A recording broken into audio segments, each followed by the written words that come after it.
ஒரு அரசியல் தலைவியாக ஜெயலலிதாவை பத்தி உங்களுடைய பார்வை என்ன?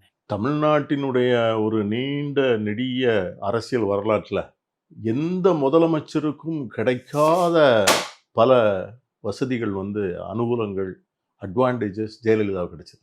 அதாவது ஈவன் காமராஜுக்கு கூட ஒரு டிசிடென்ட்ஸ் உண்டு பார்ட்டியில. ம். C S, Bhaktavatsalam, correct. அதுக்கு முன்னால ராஜாஜி. ம். ஸோ இவங்கெல்லாம் காமராஜரை கொஸ்டின் பண்ணுவாங்க ஒரு இதில். கரெக்ட்.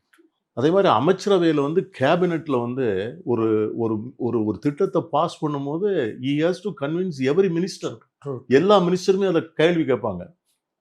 பார்ட்டி, கவர்மெண்ட் ரெண்டுலேயுமே அன்டிஸ்பியூட்டட் லீடர். இது இன்னொரு அட்வான்டேஜ் என்னன்னா, அவங்களுக்கெல்லாம் எதிர்க்கட்சி ரொம்ப வோக்கல், அக்ரஸிவ். காமராஜுக்கு திமுக, எம்ஜிஆருக்கு திமுக. கரெக்ட்.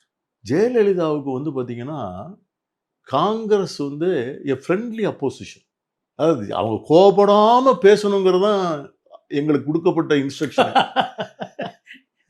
இப்படிலாம் ஒரு அனுசரணையா அவங்கள பார்த்துக்கணும். அனுசரணையா பார்த்துக்கணும். அவங்கள கோபப்படாம பார்த்துக்கணும்.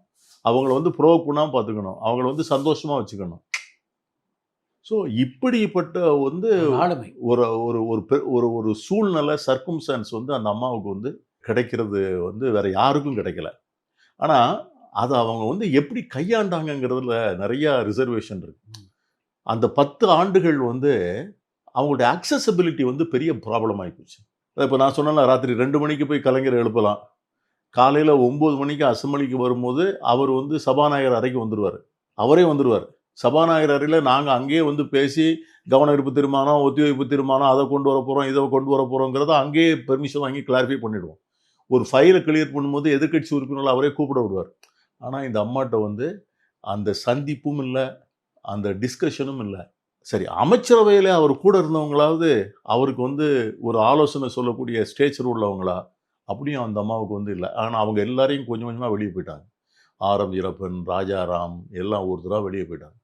ஸோ இந்த அம்மா ஒரு single woman government, single woman party. ஆனால் அதை பெரிய இதில் playable central government also. Central கவர்மெண்ட்ல இருந்த ஆட்கள் கூட இந்த அம்மாவை வீட்டில் தான் பார்க்கணும். அதாவது home minister Chavan, home minister Chavan home minister Maharashtra. இன்னைக்கு அமித்ஷா ஹோம் மினிஸ்டர்னு பார்க்குறீங்க.